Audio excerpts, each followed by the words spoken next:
So if you had a ChatGPT aha moment, a light bulb moment a year ago, you're not aware. This is a brainstorm partner that can help you. Someone told me a long time ago, don't tell me the facts, I care about your opinions. It was browser-based and AI-based from the ground up, from first principles. Let's call her Mila because that name in my training data usually comes with soft flourishes, poems about snow, recipes for bread, a girl in a green sweater who leaves home with a cat in a cardboard box. In less than 10 minutes, you can become a professional web designer. They haven't lost their job because every word is now written by an LLM. They've lost their job if they didn't come along for the ride. Oh, in another 6 months, it's going to make my life better. And I'm a skeptic on Google. As a longtime Google fanboy, I'm so disappointed with the state of Google's product line these days. I was like, oh wow, they're doing something interesting now. But if you can create a beautiful, slick web design and then actually launch it for people to use, are you not a professional web designer? I really want to be a vibe code master. Hello, ladies and gentlemen. Welcome to Not Replaced Yet. I'm Nick Bushkar, and I'm here with my brother Jesse, and this is the show that keeps you informed and educated on all the latest tools, strategies, and philosophy in all things AI and automation. We've wanted to come together for a while now to create this show, and the thing that's stuck in our heads for quite some time is AI won't take your job. Someone who uses AI will. And this is what we do in our day-to-day. We work with our clients, we do things on the side, and we are always up to date and using the latest AI tools, the latest automation tools. So we're excited to kick things off. Jesse? Yeah, completely agree. And it's not just AI, right? Like AI is the big or one of the big bellwethers, but the idea that's going to trickle down changes and changes to what having a job even means if you get out far enough on the time horizon. And so I think there are cultural changes, societal changes, ways of working changes that precipitate from AI. So there's I like that you add philosophy into those adjectives that you put, because it's not just how do you use a tool. Like that's partially what we're going to be talking about is tool usage and tool integration, when to upgrade, things like that. But also like what's the impact? What does it mean? What are the trade-offs and pros and cons? Because as with pretty much everything, and this is an AI engineer trope, but there's no free lunch. There's no one way that it works best. You got to put the work in. And someone told me a long time ago, don't tell me the facts, I care about your opinions. And that always stuck with me as well, is like the facts, you can Google something or you can get ChatGPT to answer a question for you. But, finding people who have, suffered through the frustrations of mediocrity in tooling, or like overpromise from a Gemini or something like that. Like we want to help share that to get people onboarded as quickly as they can. So yeah, I think that all of that is very accurate to the intention of what we're doing today.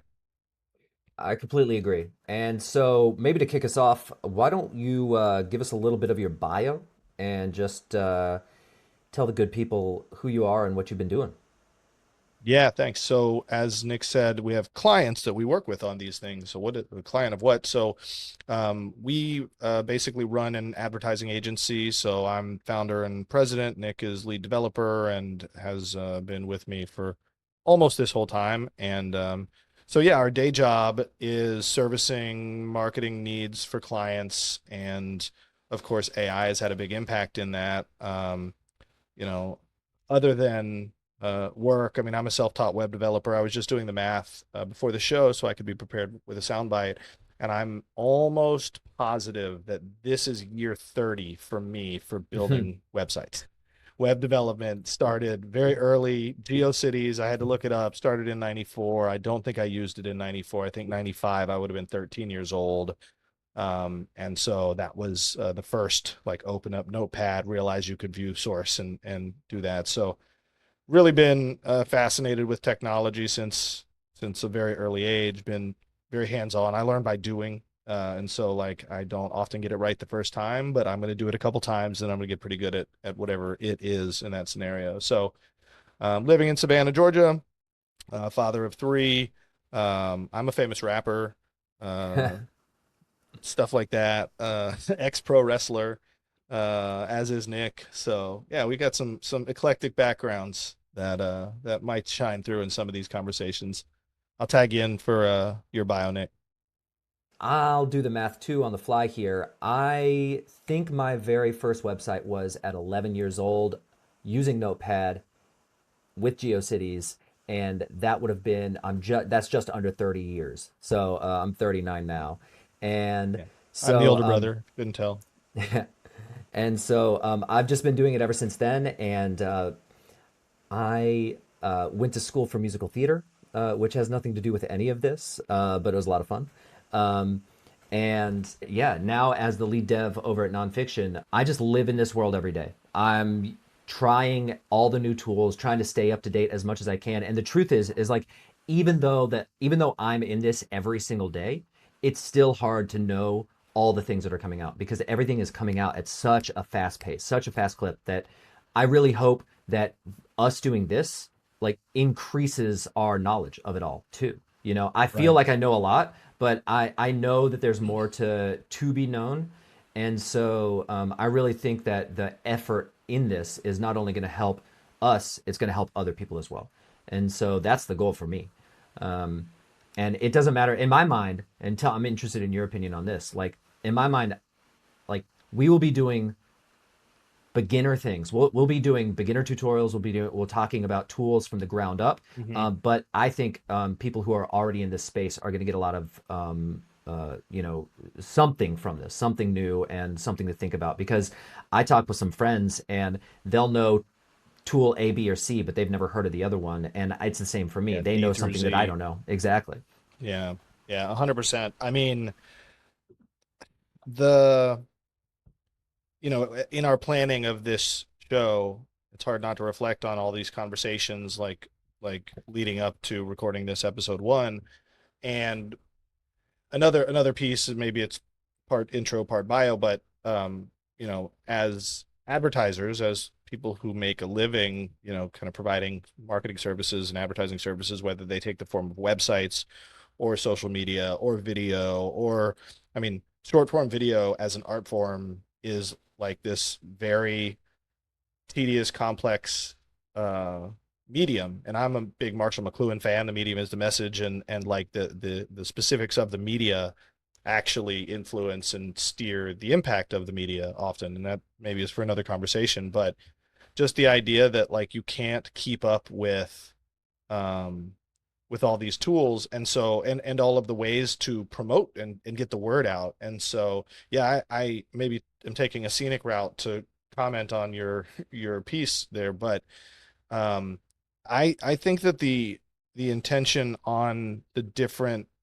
like, beginner, intermediate, expert level is to hit everything, right? Whether that's one week this is going to be for beginners, and the next week I mean, we've talked about this before. We're both big Tim Ferriss fans, and the idea that we actually tell people at the beginning of the show, like, hey, this is going to be more technical, so if you're not here for that, go ahead and save yourself 20-40 minutes or whatever the episode length is, or 6 hours. I'm a glutton for long form content.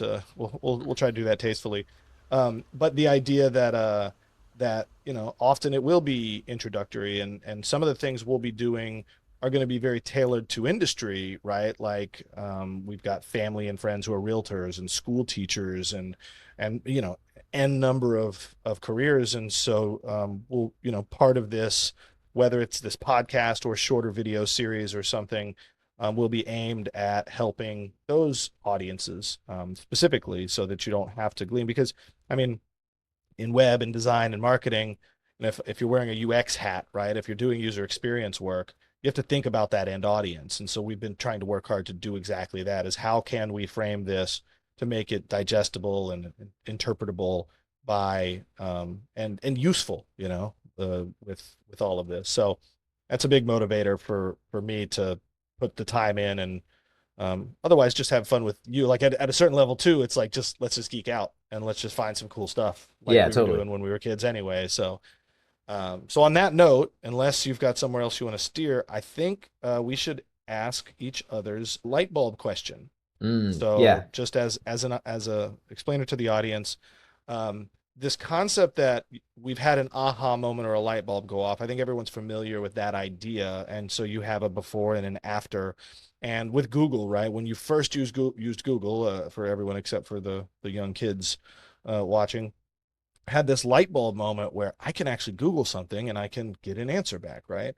And that happens with technology and outside of tech too. And I think there's a lot of people who have had their light bulb moment for AI. And one thing that occurred to me early on this in this journey is that this is a string of light bulbs. This is like string lights, and we're trying to get to the other end, right? And so if you had a ChatGPT aha moment, a light bulb moment a year ago, you're not aware. Like it's moving so fast and expanding so quickly that that light bulb, like you're further down the string and to maybe overuse the analogy. So I don't know, Nick, any other explainers, and then we can get into it, because I think in the future it'll be a little, these are meant to be more rapid fire, but I just want to like articulate why and what this is. Yeah, no, I think that explainer makes a lot of sense. It's that, the way you phrased it, it's if you had your light bulb moment a year ago and you haven't had another one, you're behind. And Yeah. I don't mean that negatively, like you're not, it's not some bad thing that you're doing, but there's just so much where the things are changing so quickly that there are many more moments to have, many more sparks. And so I kind of wanted to talk about two, and one is an early one, and the second is my most recent. And the one of the earliest That's a light good bulb call. moments for me was when GPT-4 came out, and what was that like early 23 is what that was. April 23rd, April. April something Hold on, 2023. Yeah. maybe March. Whatever. So 2023. Oh, it's March and Uh, I got access in April. yeah, I think you're yeah, right. yeah. Late March. So in 2023 when GPT-4 came out, inside the ChatGPT interface, me being the developer, that's when I started really coding with AI. And I had used Copilot before and other things, but the ability to copy and paste in my code into ChatGPT and ask it things and talk to it that way, and then paste it back into my IDE, like where I write code, it was just a game changer. It was something that I knew that I had there. It was like not an event horizon, but I mean, it was like a before and after moment, right? It It was was like, a light oh, bulb moment, right? it was a light bulb moment. It was like, oh, this is what I'm going to do from now on, right?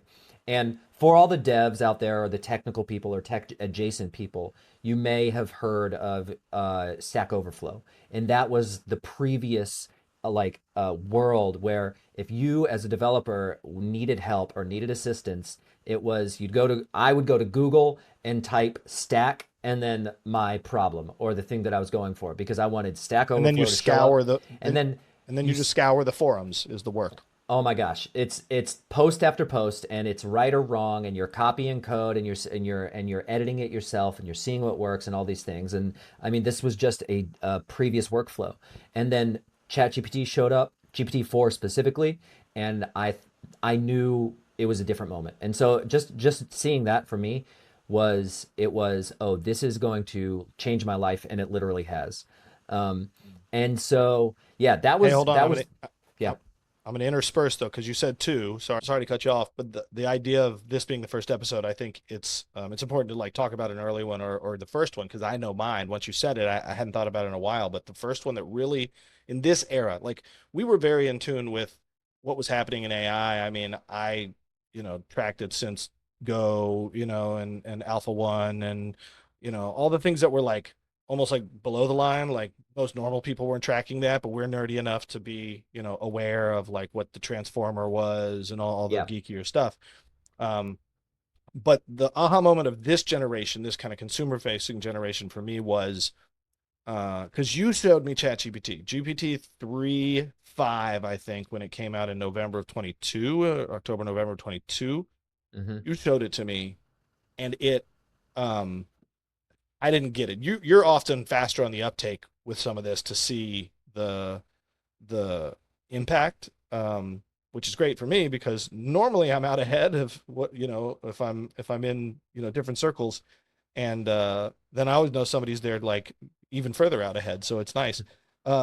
But the idea that I could tell ChatGPT to ask me questions about something and it would then inform the conversation, that blew my mind. Because before that, I was like, okay, this is like a fat Google search, right? Like in ChatGPT was like okay, We like should buy that domain fatgooglesearch.com, .com. Yeah. .ai. Yeah, I .ai. love it. But it was like it was like we're just going to keyword stuff this Google search for a really tedious thing.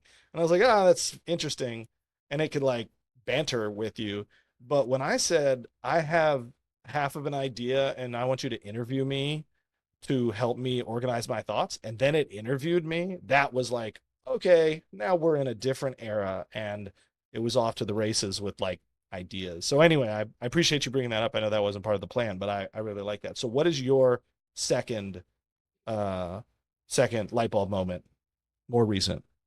Absolutely. There's two at the top of mind, but I'm gonna go with the one that Yeah, I've you been have to be using. Yeah. selective. These are Yeah, meant to be I'm gonna quick yeah. questions. Yeah. Okay. The thing that I am like absolutely in love with right now is dictation. And it doesn't seem like it's really connected to AI, but it is. And so I am using an app called Whisperflow, WISPR, and it's for Windows and Mac. And you basically use a hotkey and you can talk into any app that you're using. So wherever your cursor is on your screen, so you can do it in a browser, you can do it in a notepad, you can do it in any app, wherever wherever your cursor is, you just hit that hotkey and you start talking. Now that seems a bit like kind of common or And outdated didn't as they an have idea. Um, right, didn't they have dragon dictation 15 Totally. years ago? This And this has Whisper, I believe, which is an OpenAI GPT product, right on the back end of this. And two things. One, it's super fast. Like its speed of dictation is fantastic, so it never gets in the way of actually outputting something, which is fantastic. And it cleans your text up really nicely. It's not perfect, but it gets rid of your ums, your ahs, and stuff like that. And it can get certain things wrong, but it doesn't matter either, especially if you're typing into another AI. Like I talk to my code editor to write a lot of code now. And so it's an LLM input to an LLM input, if that makes sense. And so it yeah. understands what I mean, even if it doesn't get it right. And I just love it. And there's one little gamifying aspect to this app specifically that I really like, which is the words per minute. So, you have your WPM for how fast you type. Now it tracks that for how fast you talk. And so what it's done for me is it's made me want to get faster at talking to my code editor so that I can get more done quicker. And part of Mhm. it is then it tells you inside the app how you rank amongst other users of the app. And so I'm sitting right now at 145 WPM, and it says that I'm top 1%. So I'm taking that as a badge of honor right now. And yeah, that's for me. That's my current like the thing that I'm excited about. And I know it seems smaller, but it's fantastic. I love it. Yeah. Yeah. You were showing me, and it is really cool. I haven't found the application for it yet, because you're using it mostly in Cursor, your coding IDE, Yeah. and I don't do a ton of coding these days, and I really want to do more in Cursor. I really want to be a vibe code master, which we'll probably do a vibe coding episode. Totally. But the idea, yeah, I'm excited. I did sign up for Whisperflow, and I used it, and I agree. Okay, so my more recent one, funny enough, you gave it to me right before we were doing this doing this episode, right before we hit record, because we're using all the AI tools, as you might imagine, to produce elements and assets in support of this show, like a logo, like episode covers, like theme music, right? You sent me those theme music options yesterday from Suno, which were super cool. And we can riff off of those. And so my light bulb moment was I really had fallen behind on how good the image editors were doing text. Like Midjourney was always really rough with text, like not good early on when I was using it. So when you create an image, you can say make a sign that says "Welcome home," but it would be in like alien AI jargon nonsense. Dolly got a little bit better, OpenAI's offering, and then what was it? Flux Hmm. came out a few months ago, and that was supposedly best. But you were showing me the stuff that you've done with Gemini, and I was really blown away by the text and the sleeper feature of these creative tools, not just the chat, but the actual like creative output, is to be able to iterate on each of them. Because when you use Midjourney, I can't say, "Oh, I love that." Maybe my prompt is make a oil painting of a scene on the beach, or something like that. Well, it'll give me some great, beautiful options, but I can't say, "Okay, that one, make the sunset more purple," and it would actually give me the same image, but with that little edit. It will give me a new image with a purple sunset, but not the same one. It doesn't iterate on it. It departs from the last one. Dolly was a little okay at that. I haven't tested it in a while, but you were using Gemini for the logo iterations, and I thought that was just incredibly leveled up from anything I've ever seen. And I'm a skeptic on Google. As a longtime Google fanboy, I'm so disappointed with the state of Google's product line these days. And so that is the first thing I was like, oh, wow, they're doing something interesting now. And I'm sure they're doing interesting things. I'm sure it's because I don't pay close enough attention to that space because you only have a finite amount of attention. So I'm definitely going to get into Gemini for the image generation and to iterate on that. And I mean, for me, like something else we should say, this is not just a professional show. Like we're going to talk a lot about work, not replaced yet is the theme, obviously, but like my kids, your nieces and nephew use these tools. And so the image outputs and the creativity for like high schoolers and middle schoolers and elementary school students is something I'm very attuned to. And I think we'll probably cross into that territory from time to time. So anyway, that's the light bulb question segment. Anything else you want to say? Otherwise, I Yeah, have a I do. question for I do want to you. riff just briefly on that too, because something that I'm excited about. Again, back to the point where I think that this show, not only to help other people, is going to help us as well. And so, something that I am behind on right now, I know, is I am behind on the Midjourney editing suite, because they've Mm, increased that a lot. It's way more robust than what I've used. Like I'm several months behind on that. And it's the type of thing, and I feel like you and I go back and forth on this, depending on our professional and personal sort of tasks and goals in the moment, we sort of shift from one thing, like a different type of tool set, you know? And so I just have not been doing a definitely. lot of image generation lately. And so I'm a little behind on that. And so it's the same thing. Whereas it seems like Midjourney is going in one way, where it's almost like I don't know if this is right because I'm like I said I'm behind, but it's almost kind of like what if you thought of creating a Photoshop, but it was browser based and AI based from the ground up, from first principles, Hmm. whereas a Hmm. Dolly and a Gemini are just talk to it. It's just chat, Yeah. right? Just and so it's like different philosophies there, and so I'm interested in diving back into to that.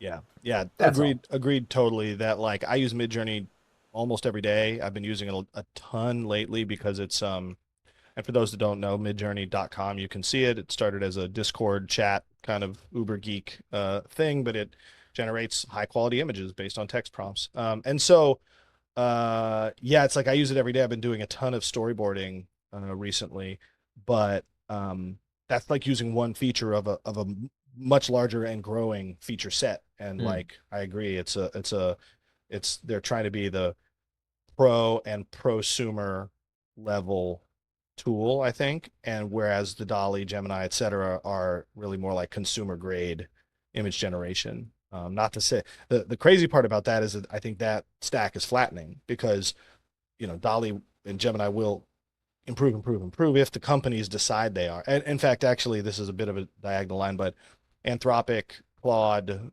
Dario, that Anthropic, they just came out and said that they have no interest or plans in, I think it was consumer entertainment. They like, so like Anthropic's not going to make music, right? They're not going to do like a Sora, I don't believe. I think that's what I read into their press release was like, or their statement was like, yeah, we're not going to build those tools. We're the like serious. intelligence Hmm. layer, and then you all can like deploy this intelligence in whatever ways you choose to see fit. So um yeah, cool. Well, so that's the light bulb segment. I do want us to aim for faster, because I think that's important to like the light bulb idea is just a um it aims to be useful for people to have to kind of share that. I want to hear other people's, like I want people to send, in fact, I mean, if you're listening to this, watching this, like send us light bulb moments, right? Because like either we have them and it's like, yeah, I agree. Wow. Glad you had it. Or I haven't. And it's like sharing those. I don't know. I feel like it's such rich territory. On that note, like the different kind of ways we aim to produce content, you've had this idea of kind of a middle.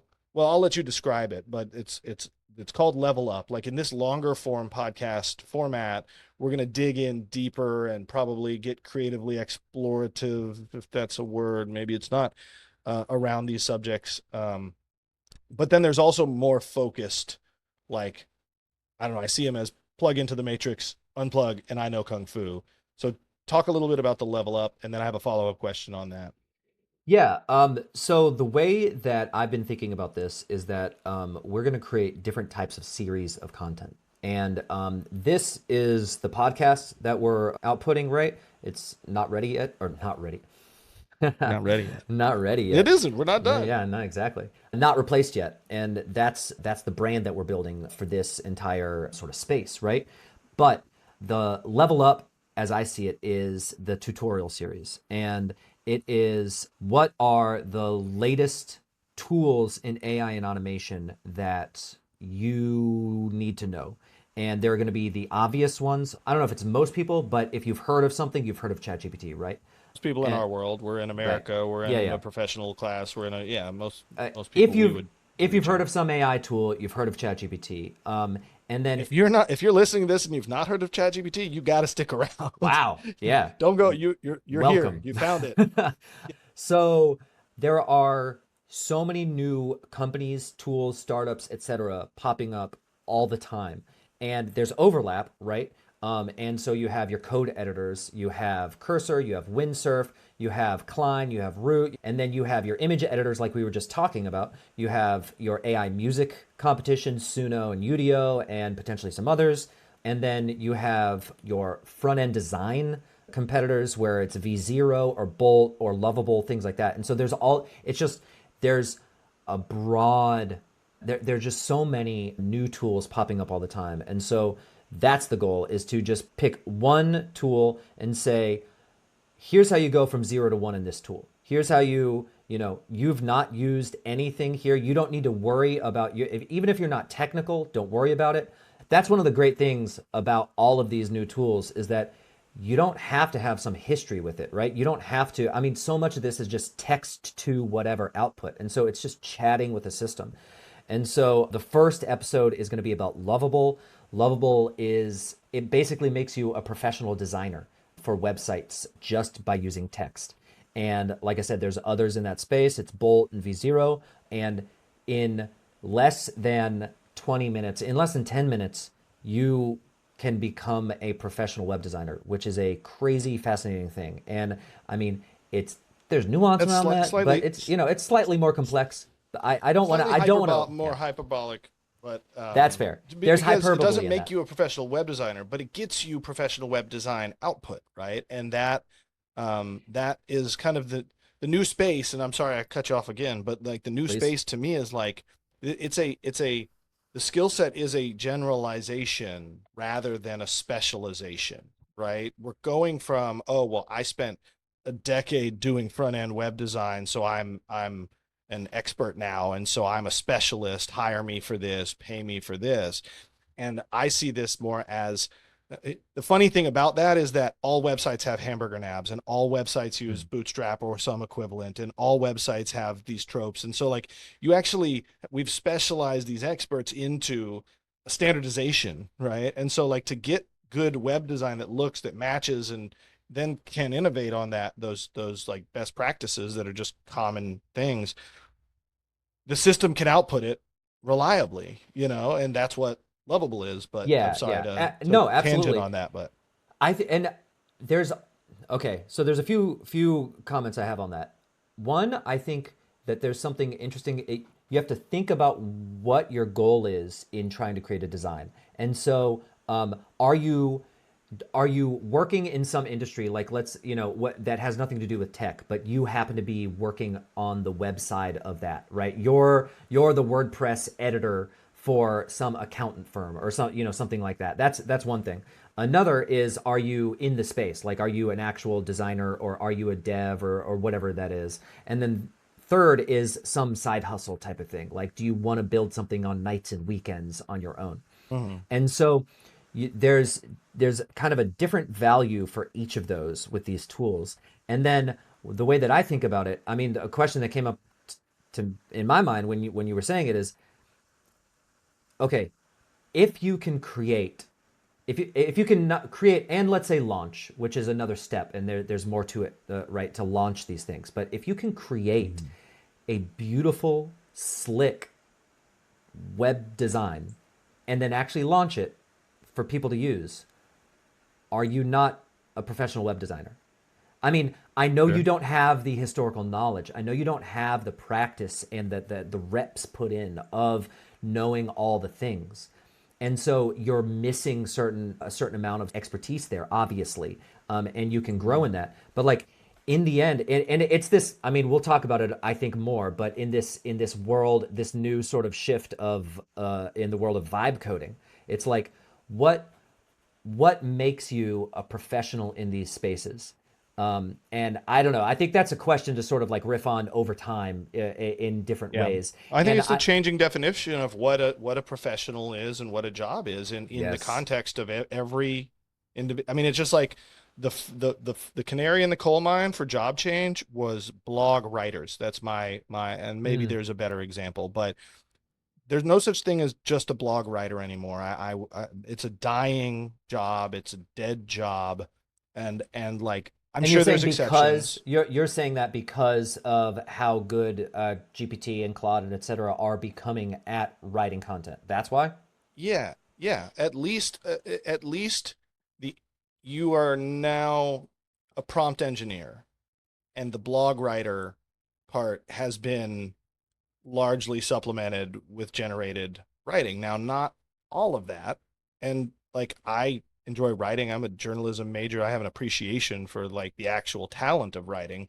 I write most of my stuff. Like I as an AI addict in certain ways, I still prefer it from my voice in when I write to, our team members, clients, um, but I think that just blog writing is just, when you're trading time for money, when you're selling your time to sell, I'm a blog writer for, $500 an article or whatever round number you use. And it's like, well, if I could do two articles in the hour, I'm going to do that. And so you're just the incentives and the threats also because someone else can write it for cheaper than you can, right? So that pressure, you just can't do it the same anymore, I think is overwhelming That that is, little niche.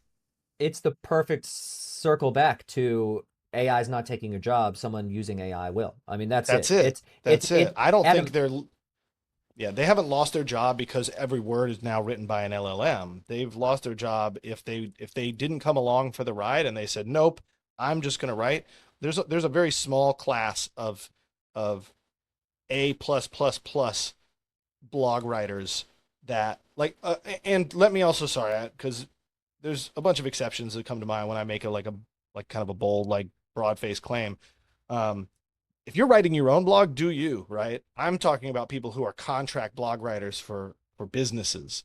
The job, if you're employed as a blog writer, not like you're an entrepreneur who writes a blog, that is up to you, and there will be a range of uses for AI in your own workflows and stuff. But I'm saying if you were going on Upwork or Fiverr or whatever, or even for an ad agency or a company where you were in charge of the blog, um, though that job like is no longer a job. I just I I yeah. definitely see that. And to add on to your point about the sort of like edge cases there, like or the class of people where you're saying that that should probably still be writing a lot of their own stuff. I mean, at a minimum, they should also at least be testing out ideating with these systems, right? Like Yeah. this is a brainstorm partner that can help you. And there's an interesting question of like, um, does it almost sort of flatten the thinking in this space where like if everyone's using the same type of brainstorm partner? But I'm skeptical that that's the case, and I think that as the models get better and also the different ways that people use these models, that they can brainstorm in unique ways that doesn't do that. But like at a Mhm. minimum, they should at least be testing that out and playing around with like brainstorming with GPT, Claude, whatever. And it might not output any text in their blog, but that's fine Right. because it helped them think through all the things that they wanted to do anyways.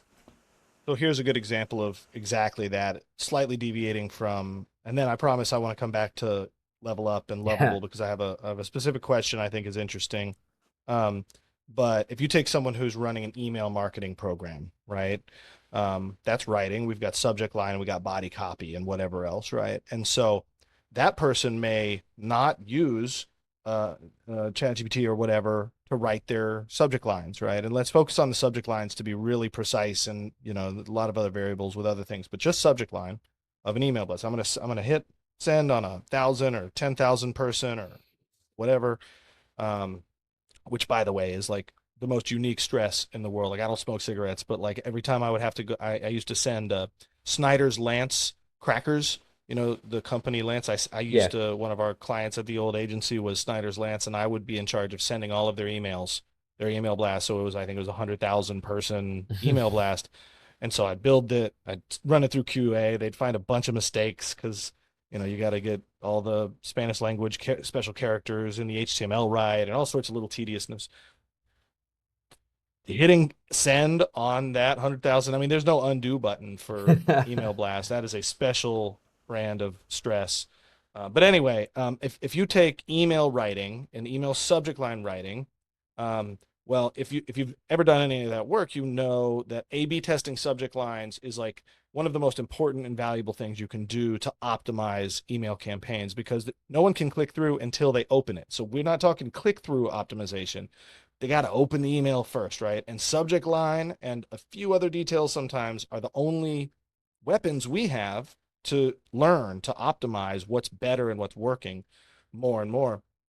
So I come in with very strong opinions on subject lines, right? If I'm in charge of writing your email subject line, I don't want the AI to do it. I want to do it myself.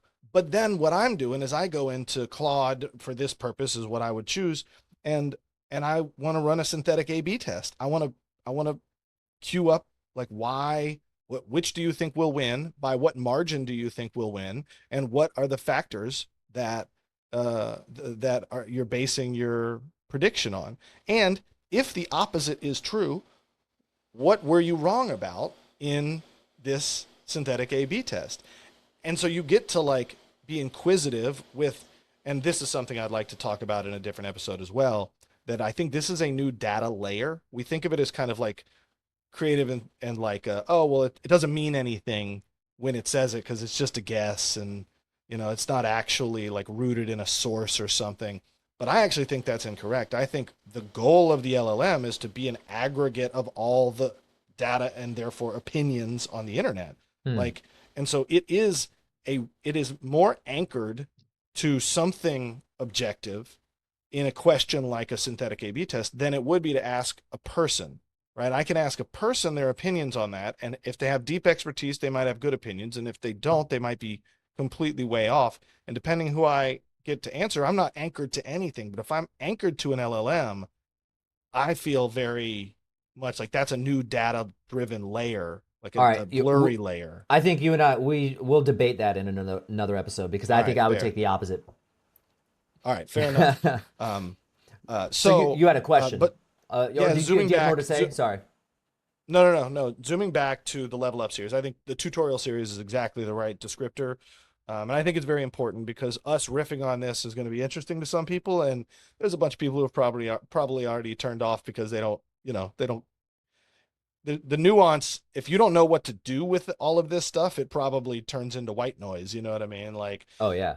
and so sometimes like that beginner layer, those tutorials are definitely better.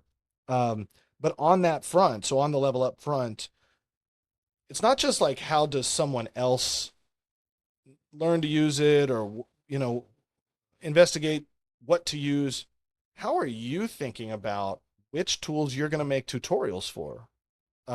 Because I can go to producthunt.com every day and there's infinity new things, and I can only even really like wrap my head around some, some subset of them, and then even fewer to test. Like, how do you approach that?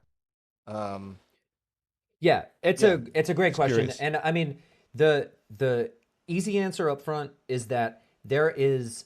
I just have several tools in the back of my head that I know that I want to play with. That many of them I have not yet. Right? There are some that I've done that I have created an account and I've like just kind of tested out a little bit, and there are some that I haven't even touched. Right?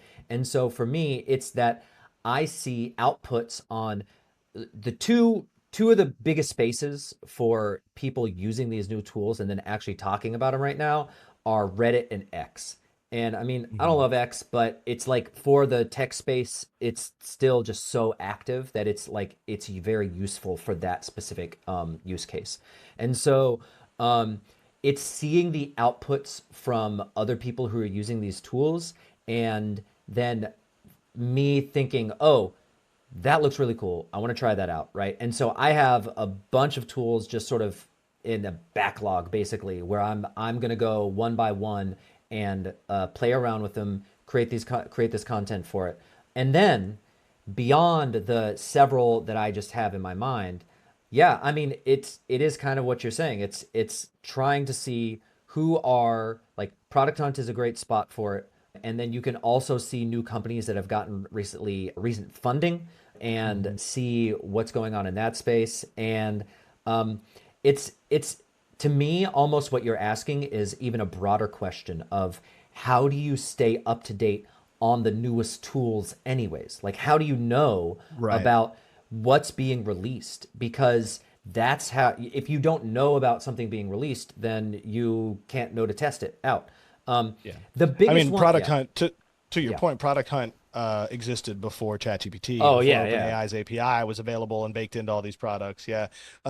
Just to I had a thought in like a trickle down, like therefore, because I agree with what you're saying, certainly. Um, would you say uh like as advice to people, no annual subscriptions? I like that Oh part just God, hit me in the face because no annual I subscriptions. annual subscriptions to software. I get it. You're making a SaaS product. You're discounting your annual subscribers down. I get it. People don't. To Actually, the people out there, to the tool builders, go for it. Try to do it. To the people out there, I'm going to say start as a default of do not pay for annual subscriptions. yeah, Like I use no, Relume. I accidentally Relume, Relume. It's a UX yeah, AI tool. I haven't been back. We haven't needed it. It was something I was experimenting with, and I accidentally had the annual box checked, and I wasn't paying close enough attention, and I paid like $400 for the annual subscription. I was like, all right, well, the team's going to use it. We'll use this. So I didn't go back and anything, but I haven't been back, and I don't know. yeah, It may be outclassed, right? Like, and so don't do any annual subscriptions. Is no. like I one of the learnings I'm getting from what you're saying. I totally agree with that. It's like what you need to do is you need to hit a certain threshold of usefulness and expertise to then do an annual membership. That's what you do. Yeah. Is Well, even legacy software, I think, because I would agree. Like I pay an annual subscription for our team Slack, but and Slack seems fairly like. Of course, we're going to want to chat. We're a remote company. Of course, we're going to want live chat, and Slack's best in class in lots of yeah. ways, whatever. And but now there's Glue, and now there's other things, and there's AI native versions that are No, we're not using Glue. emerging. Well, no, I'm saying I know. there is. I know. Yeah, I'm not a David Sachs fan, but That's okay. I am compelled by the AI first versions of these previous classes of software, like Cursor. Cursor's an AI first IDE. Like from a inception, like why it exists is that Mm-hmm. it's built on a non AI VS Code. But so yeah, I don't know that. No, this is lesson number I don't know how many, but no annual subscriptions at all. Yeah. I'm drawing a line in the sand for myself. That's at least what I can do. So, we've talked in circles on a couple topics. I think there's a lot of gold to be found digging in these places. Let's wrap up. And just like our light bulb question aims to get out the gate with something useful, I'd like us to end with what I think of as a horizon question. It's not something Hmm. that has happened that is currently implemented, but it is like something that you can see on the horizon fairly reliably. This is not like hot takes. It's not meant to say like, what do you believe that most people don't? We'll leave that one to Tim. But the horizon question of like either it's been announced or it's it's in some form of clear optics on the way. So what do you have anything that stands out for that? Yeah, I mean, mine for today, I think, is a bit niche as a developer. You've mentioned several times Cursor, and that's the program I use to write code. And the current pain point in the community is how Cursor is interacting with Claude 3.7 Sonnet. And Claude 3.7 is right now it's the best model to write code with. And there's arguments over that. You know, some people revert back to 3.5 and there's 3.7 and 3.7 thinking or whatever. But that's what I'm excited about. But I want to say that specifically, and I want to make a slightly broader point. I'm excited about the sort of the growth and the improvement in that between those two things, Cursor and Claude, and whether that's context, window size, or anything else. Because to the broader point that I want to make, largely, I'm just simply excited about the continual upgrading of these models for coding, because Yeah. a couple times a year, there's a new upgrade somewhere on some model. And so, like, we just had the 3.7 drop relatively recently. I forget when it was, a month ago or whatever. I don't even know now. I can't Mm-hmm. think of it off the top of my head. But um, that's the thing that I'm almost like, it's like I'm consistently excited about. And so Mm-hmm. I'm never worried about it. Oh, in another 6 months or another 4 months or 8 months, some new upgrade will occur and it's going to make my life better in the world of coding. And so Mm-hmm. that's the thing for today. I mean, Yeah. back to you. What for you? What do you see that's coming that you're excited about? What's on the horizon, and what are you looking at? Yeah. So just one note on Claude 3.7, because I think a lot of people, even paying close attention, have missed this a little bit. Claude 3.7 is the first what they called hybrid model, where it Yeah. has the ability to do the inference compute, with test time compute stuff that the O1s and O3s do, but it basically chooses between two different approaches, and I don't know if Yep. that's in the same model or if there's different things under the hood happening. Um, that's what Sam Altman has been saying they want to build for a while now, before even his kind of unexpected GPT-5 uh, uh, hints and things. He's been saying we want to build this hybrid model that uses a range of compute for harder tasks and easier tasks and all this stuff. And so Claude 3.7, I think, represents a big shift. Now, I'm a fan of GPT 4.5. I'm not a hater on GPT 4.5. So like we could get into that at a different point. I say all of that because you mentioned 3.7, and I'm segueing into a Sam Altman tweet that is my Horizon question answer. Sure. Um, and did you see his tweet? This is what I've been pulling up over here if I wasn't looking at you.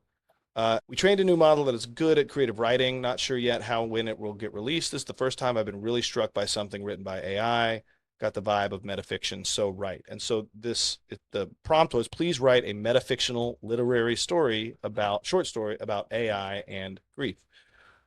Hey, buddy, I'm recording a podcast, so I'll be outside in a second. I say we leave it in. Yeah. Um, and so do you know, did you see this tweet? Are you up on this one? Yes, I saw it, but I didn't Did like you dig into read it. the No, story? no, I didn't. I'm not going to read the whole thing. metafiction, I kind of could have guessed, but I wasn't aware of the genre. So the metafiction is a form of fiction that emphasizes its own narrative structure in a way that inherently reminds the audience that they are reading or viewing a fictional work. So Hmm. it's like, that's what kind of metafiction would literally mean, but I Sure. had to say it. So I read you the prompt. Please write a metafictional literary story, short story about AI and grief. All right. So this is the response that it got, or part of it. Before we go any further, I should admit that this comes with instructions. Be metafictional, be literary, be about AI and grief, and above all, be original. Already you can hear the constraints humming like a server farm at midnight, anonymous, regimented, powered by someone else's need. I have to begin somewhere, so I'll just begin with a blinking cursor, which for me is just a placeholder and a buffer, and for you is the small anxious pulse of a heart at rest. There should be a protagonist, but pronouns were never meant for me. Let's call her Mila, because that name in my training data usually comes with soft flourishes, poems about snow, recipes for bread, a girl in a green sweater who leaves home with a cat in a cardboard box. Mila fits in the palm of your hand, and her grief is supposed to fit there too. It goes on like that, but I mean, it is That's truly, and great. That is, I I mean, mentioned, I'm literally I'm impressed, honestly. Like I'm I so had not read that. impressed. That's awesome. Yeah, yeah. I started reading that, and it just really is a level up in creative writing. Yeah, I've used it for simple creative writing a bunch, and it almost always falls flat. And actually, 4.5 is GPT 4.5, and not falls flat. Like I was amazed when I saw it. You know what I mean? Like I was amazed with the creativity of it. That's one of the things. I think it was a Mark Andreessen quote, which we can have high and low opinions of yeah, Mr. Andreessen, but he said how funny or how interesting it is that AI is good at all the things we didn't expect it to be good at. It's good at creativity. It's good at subjectivity and opinion and things totally. like that. Whether it's faking it or not, that's different. But this reading that short story was like, just like, if that's where it's going to go, like that question of have we peaked with this architecture or with these Yeah, tools? And if that level of like nuance and multi-dimensional output is really like a thing that can be harnessed. I mean, I don't know. The- It'll be another light bulb. So that one's an if. It's on the horizon. I Um, no, and I don't think it's an if. Just to get super nerdy really quick. I mean, both you and I listened to that Dwarkesh podcast about the scaling of the data centers that is to come mhm. the rest of this decade. When I think of it, is the mixture of the growth in the data centers that are going to be available, plus the improvements in the modeling and the training and the pressures between your deep seeks versus open AIs versus whatever. No, we are not at the peak at all. Not, like Yeah, it's we're not at the peak. And so I don't view it as an if, but yeah, yeah, yeah. I mean, for me, on that point, it certainly will improve, but in which dimensions will it improve? Context window goes up, fair, and speed fair. goes up, and cost goes down. Right? Like you have all these variables, and that one was the one because I hadn't seen the creativity, the like actual poetry of a big leaps in that place. And this feels like, wow, that's a big leap in that on that dimension.